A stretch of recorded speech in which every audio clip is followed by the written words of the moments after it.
Bonjour à tous. Dans cette vidéo, on va corriger un DS2 mathématiques de niveau seconde bac pro qui porte sur les statistiques à une variable. Donc ce DS comportait deux exercices. Le premier, c'est un exercice qui portait sur des contrôles de vitesse. On demandait le nombre de véhicules contrôlés, la classe modale. Ensuite, on nous demandait pourcentage d'automobilistes sanctionnés à partir du moment où les gendarmes sanctionnés à partir d'au moins 105 km/h. On veut ensuite un calcul de vitesse moyenne en question 4, on est ici. Ensuite, déterminer médiane, premier quartile et troisième quartile de la série. Ensuite, la question 6, c'était tout simplement commenter les résultats mathématiques qu'on avait trouvés juste avant. Ensuite, un calcul d'étendue et d'écart interquartile. Et enfin, construction de diagramme et une conclusion par rapport à la dispersion de cette série. Donc, pour ce premier exercice, on va regarder tout de suite la correction. Donc, première chose, nombre de véhicules contrôlés, c'était 400. Simplement, il suffisait d'additionner tous les véhicules dans le tableau, ça c'était pas très difficile. La classe modale, c'était ici. C'est la classe 80 à 90. C'est tout simplement la classe dont l'effectif est le plus élevé. Pour la question 3, on nous indiquait dans la consigne que c'était sanctionné à partir d'au moins 105 km/h. Donc ça veut dire que pour tout ce qui est à 105 km/h et plus, eh ben, c'est la contravention. Donc, le seul problème qui se pose, c'est pour la classe 100 à 110. On va considérer dans ce cas présent qu'il y a la moitié de cette classe qui roule à plus de 105 km/h. Là, c'est un choix qu'on fait, à vous de l'indiquer sur votre copie. C'est le choix, au passage, qui est quand même le plus logique.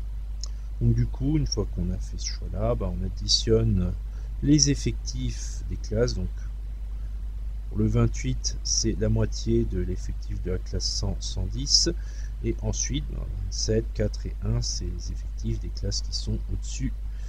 Donc de 110 à 120, de 120 à 130 et au-dessus de 130. Donc on arrive à 60 véhicules et on nous demandait le résultat en pourcentage. Donc on obtenait 15% en effectuant le calcul 60 divisé par 400 qui donnait 0,15 et 0,15, c'est bien 15%. Ensuite, le calcul de la moyenne, c'est une moyenne coefficientée, donc il fallait bien prendre en compte les effectifs pour chaque vitesse. Donc le calcul est indiqué là, il est particulièrement gros, donc bien faire attention, effectif fois le centre de classe. Et à chaque fois, pour chaque classe, on fait toujours pareil, et ainsi de suite jusqu'à la fin, et on divise par l'effectif total de 400. Donc on trouve une vitesse moyenne de 91,35 km/h. L'erreur la plus fréquemment observée sur cette question, c'est l'oubli, ou au moins la non prise en compte du fait qu'on était sur une moyenne coefficientée et pas sur une moyenne simple. Donc faites attention à chaque fois qu'il y a un tableau avec des effectifs, c'est une moyenne coefficientée. Ensuite, déterminer la médiane, le premier quartile et le troisième quartile. Bien, on va reprendre notre tableau. Ensuite, on prenait les effectifs et on les cumulait pour trouver les valeurs qui nous intéressaient. Donc la médiane entre la 200e et la 201e valeur, parce qu'il y a 400 valeurs, donc à ce moment-là, on aura séparé en deux paquets de même quantité, donc deux paquets de 200. Q1 entre la 100e et la 101e, donc premier quartile, on a 25% des premières valeurs, donc 100 valeurs, et puis ensuite le reste de l'autre côté, 300 valeurs. Q3, même chose, mais cette fois-ci à la fin, donc entre la 300e et la 301e valeur. Donc avec les effectifs qu'on cumulait, on avait bien 3 au début, ensuite on allait à 21, ensuite on passait à 56, ensuite à 192, ensuite à 312, puis après, j'ai pas continué parce que j'avais tout ce qui m'intéressait. Donc la 100e valeur, elle va se situer ici, puisque dans la classe d'avant, on va jusqu'à la 56e, et après on monte à la 192e, donc la 100e et la 100e sont dans la classe 80-90. Donc Q1 va se situer sur la partie là.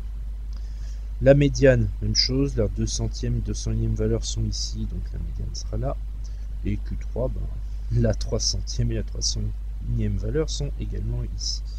Donc on aura Q3 et la médiane qui se situeront au même endroit de notre série. C'est un cas qui arrive de temps à autre, et là, pour le coup, c'était le cas et c'est tout à fait possible. Donc en termes de valeur, on prend le centre de la classe, ce qui nous donnait Q1 à 85, la médiane à 95 et Q3 à 95 aussi. La question 6, on prenait tout simplement la valeur de la médiane qu'on avait trouvée. On disait qu'elle était de 95 km/h, donc plus la moitié des automobilistes sont en infraction, tout simplement. L'étendue maximum moins le minimum, donc on prend la vitesse maximale 140 moins la vitesse minimale 50, ça nous donnait 90, ça c'était pas trop compliqué. Q3 moins Q1, on prenait Q3 et Q1 qu'on avait déterminé en question 5, 95 moins 85, ça donnait 10. Le diagramme en boîte à moustache, on n'oubliait pas de mettre un axe gradué, sinon le diagramme ne veut rien dire. Ensuite, le minimum était à 50 km/h, donc on l'a. Le maximum à 140, il est ici. Ensuite, Q1 à 85 était là, Q3 à 95 était là, et la médiane, j'ai refait en rose, se retrouvait exactement au même endroit. Voilà notre diagramme en boîte à moustache. Pour la question 9, c'est une question qui était assez libre et assez ouverte.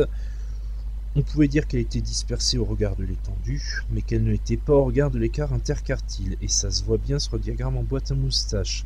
On a quelque chose de très dispersé, de très étendu entre le minimum et le maximum. Par contre, c'est tout serré au niveau du centre. Donc après, pour savoir quelle réponse on prendrait de façon préférentielle, on va voir ce qu'on voudrait interpréter. Donc il y a des cas extrêmes, mais la grande majorité des personnes vont quand même rouler autour de la vitesse recommandée. Les erreurs à éviter sur cet exercice 1. Ce sont des erreurs que j'ai constatées. Alors combien de véhicules ont été contrôlés? Quand on répond quelque chose du style 91,35, c'est pas possible parce qu'on ne coupe pas des morceaux de véhicules. Là, on demande un nombre de véhicules contrôlés. Donc, il nous faut un nombre entier et en aucun cas un nombre à virgule. Donc ça, c'est complètement faux à ne pas voir. Lors des calculs de pourcentage d'automobilistes sanctionnés, j'ai eu des choses comme 910%, ça c'est impossible parce que sinon on va dire qu'il y a 9 fois plus d'automobilistes sanctionnés que d'automobilistes circulant sur la route. À moins de faire des fausses amendes, c'est pas possible. Enfin, l'erreur d'unité, j'ai pu observer parfois des phrases un peu étranges comme celle-là. Moyenne de la vitesse de 95 véhicules, non.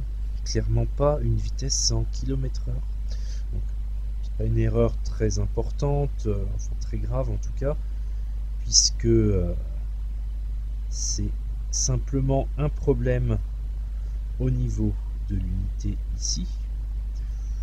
Mais bon, c'est une erreur qui fait quand même perdre des points qui coûtent cher, donc à éviter.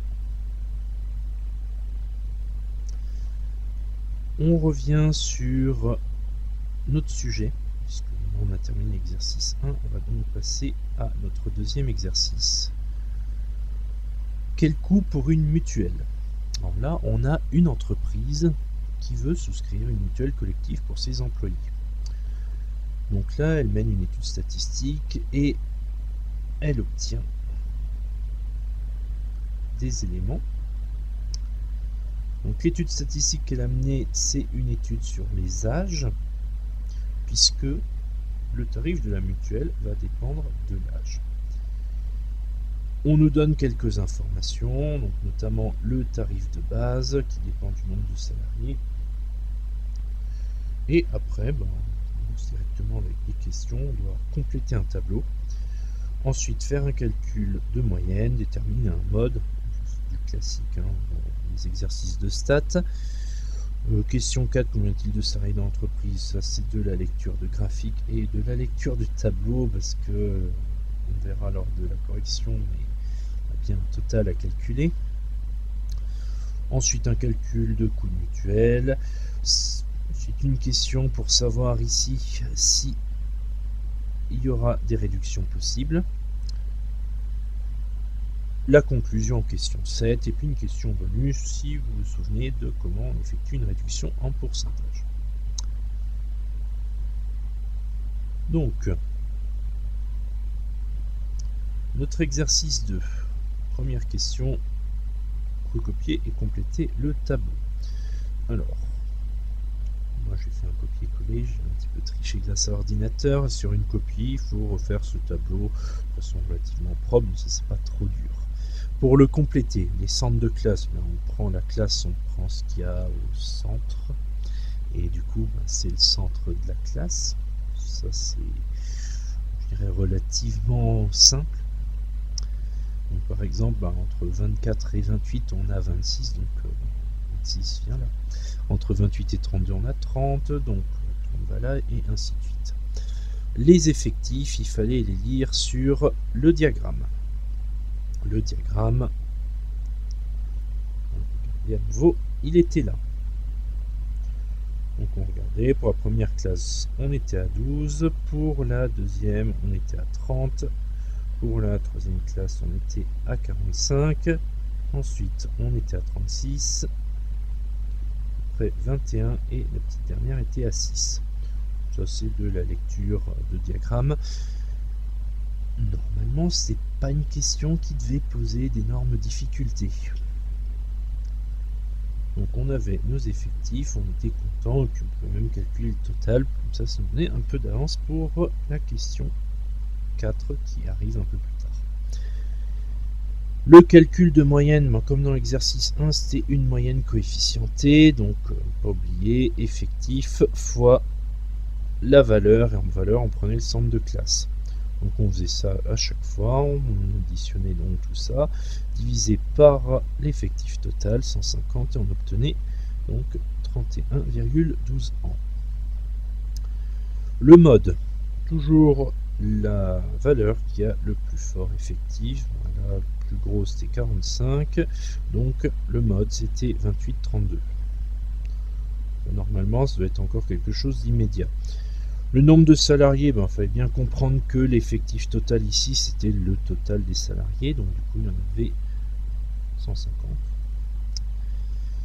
À partir de cette information-là, calcul du coût de la mutuelle, on prenait 150, on multipliait par le coût pour un salarié. Et donc on trouvait 33 750. Donc ça, c'était le coût sans réduction. Alors pour la réduction de 5 000 €, il fallait que la moyenne d'âge soit inférieure à 32 ans, ce qui était le cas, et qu'en plus, il y ait plus de la moitié qui est moins de 32 ans. Donc là, c'était bien le cas, puisque 87, c'est plus grand que 75. Et il y a moins 87 salariés qui ont moins de 32 ans. Donc du coup, l'entreprise peut bénéficier de la réduction de 5 000 €. Et ça, c'est plutôt intéressant. Donc du coup, en déduire le coût de la mutuelle, on prenait le coût sans réduction, on enlevait la réduction, on trouvait 28 750. On fait une question sans piège et sans difficulté calculatoire. Donc à partir de là, on avait à peu près terminé le problème, en tout cas pour la partie statistique. La question 8 était un bonus sur une réduction de 10%. Donc réduire un prix de 10%, ça revient à le multiplier par 1 moins 10 sur 100. Ça, c'est une formule, en tout cas la formule de réduction avec les pourcentages. Donc, quelque chose qui à connaître et qui sera revu dans des chapitres, notamment celui sur la proportionnalité. Donc, on effectuait le calcul. On trouvait donc que 1 moins 10 sur 100 ça donnait 0,9. Et donc en faisant 28 650 fois 0,9, on arrivait à 25 875. Et donc le tarif de la mutuelle, après une réduction de 10%, sera donc de 25 875 €. Donc voilà pour cet exercice. Quelques erreurs à éviter. Bon, en fait, il n'y en a qu'une. Simplement une erreur de cohérence dans les résultats. Je dirais on calcule le coût d'une mutuelle. Alors je veux bien que ça soit pas quelque chose qu'on achète tous les jours. Et donc connaître les tarifs habituels, c'est pas forcément évident. Par contre, répondre 39 € en coût de la mutuelle, alors que pour une personne c'est déjà 225 €, et ben là il y a quand même un petit problème. Je dirais donc bien quand même lire les indications qui sont données pour ne pas tomber dans des pièges de cohérence comme ça. Donc voilà pour cette correction. Donc on est arrivé au bout du sujet, mais c'est également la fin de cette vidéo. Si vous avez des questions, n'hésitez pas à les poser en commentaire.